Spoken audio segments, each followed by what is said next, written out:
idin salaamay akhyaaray. Saaka waxaan rabnaa inaan baaritaan ugu dhaqaaqno islaantii la dhahayay Hani oo ninka ku sugan Sweden oo sheegtay yiri anaa qabo 9 carruur ay dhashay, 3 oo iga dhinteen, 5 hadda ii joogta. Sidoo kale ayadana ay dhahday ilma qabo weligeena ma soo guursan. Waxaan rabnaa inaan bal caddaynteedii aan raadino warka ninkaasu sheega maxaa ka jira, maxaa ka xaqiiqa ila socda. Waxaan rabnaa inaan raadino facebookeedii hore. Saakan baaritaan ugu dhaqaaqo waan soo helay. Marka facebookeedii hore ayaan hadda gudihiisa ku jiraa. Waa kana facebookeedii hore nasranay qofkii rabo wuu soo fiiri karaa inuu searchin karay. Marka waxaan fiirinaynaa in ay waxa leedahay in kale upload wixii ay soo gelisay baan fiirinaynaa. Waa kana kan wiilkan ayada dhashay oo dhinacaan xigo bidixda iska dhaafkan.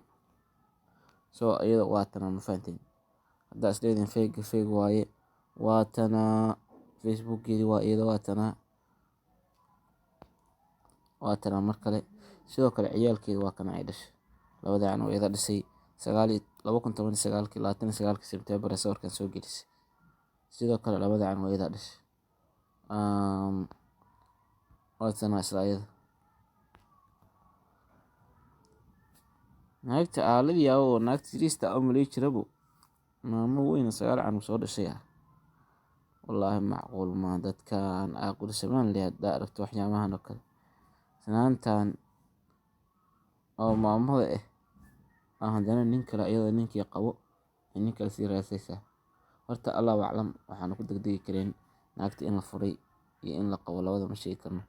Hadda suuqa haddana waxaa soo gashay la dhahay waa la furay inuu qabo Sweden ay joogtaa sida aad ka arki kartaan calanka meeshaas Sweden. Sida calanka Sweden ka arkayaan korkeeda saaran Sweden ay joogtaa. Aan ka gudubno. Sidoo kale hadda si fiirfiirsan waxaan iyada iyo ciyaalkeeda wiilkeeda waa kan. Marka ninkeeda aan muhiimadda oo sheeganay waa kana ninkii hadda sheeganay iyada inuu qabo waa ninka sheeganay ee Sweden isku qaban 2010 ee sawirkan soo gelisay Facebook markii la sameeyay waay 22 January 2010 bay sawirkan soo gelisay. Ma fahantay 2010 ciyaal iska in baxaa garan. Waa tana isla iyada nasranay ama aan ismaaciil hadda Hani la baxda ka war. Sidoo kale waxyaabo ku saabsan fiirinaynaa about facebookeeda aan searching garay marka la soo.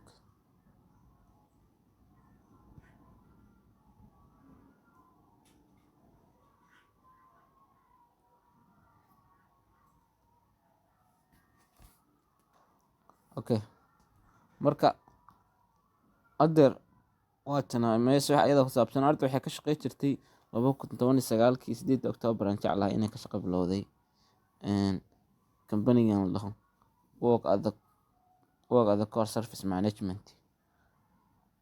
Sidoo kale company-gan isagana baaritaan ku sameeynaa wanted to source Sherman Gemini School ay aad jirtay meelaha ay booqan jirta hadda fiirino waa county town ee city oo ku taala Sweden magaalada Gävle. Sweden ku taala magaalada Gävle waa ma fahantay. Familkeeda haddii aan fiirino qof ka tirsan waxaa ku jirto Najma Cabdisalaan gabar la dhaho waa family memberska waa qof ayada ay qaraabo yihiin waa laakiin doctor waa gabar yariisa waa gabadhan oo hore waa laakiin sawirkan waqti hore 2011 qofta xaggaas ka muuqata inay taan jecel.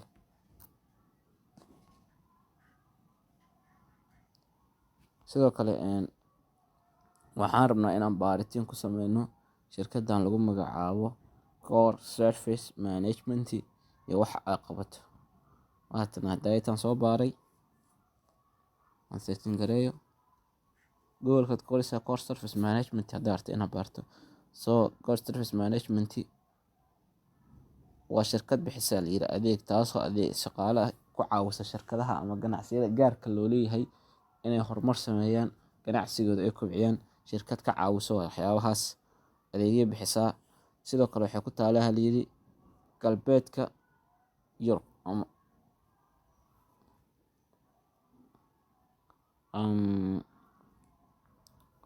okaadi meelaha location xitaa ku taalo waa fiirineynaa. Sweden hadday ku taalo waa sax ujeedaa.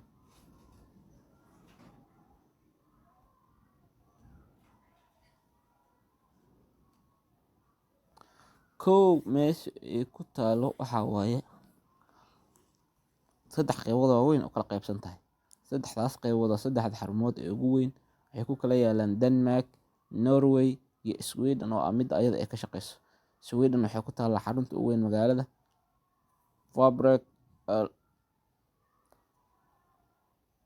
iyo magaaladan kale oo ah Sundsvall oo ku taala Norway, Kolding oo ku taala Denmark. Saddexdaas magaalo shirkadan ku taalaa. Ayada marka qaybta ay ka shaqeyn jirto waxay tahay Sweden, ma fahantay?